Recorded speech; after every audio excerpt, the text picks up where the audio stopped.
ہم مسلمانوں میں سے بے شمار علماء ہیں. علماء کو یہ نہیں کرنا چاہیے کہ لوگوں کے اندر فتنے ڈال رہے ہیں، اعمال کرنے کے لیے روکتے ہیں. اب اعمال کرنے کے لیے بھی فتوا دے رہے ہیں.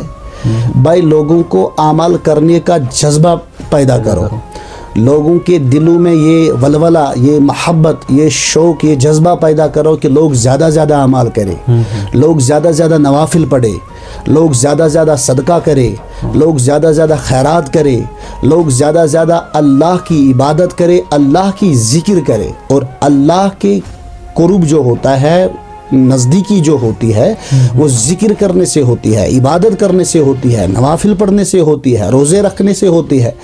اب کچھ علماء نکل گئے، وہ اعمال کے لیے بھی لوگوں کو روکنے کی کوشش کر رہے ہیں.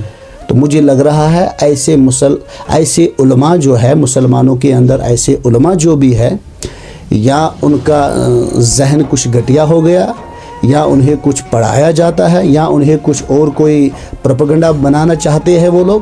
ان سے میری یہی ادنا گزارش ہے کہ امت مسلمہ کو ایسی تلقین، ایسی نصیحتیں کرو کہ جس سے وہ اعمال سے زیادہ زیادہ محبت کرے. اور اللہ ہم سب کو ماہ رمضان کی توفیق عطا فرمائے، اور ہمیں ماہ رمضان کی قدر کرنے کی توفیق عطا فرمائے. آمین یا رب العالمین.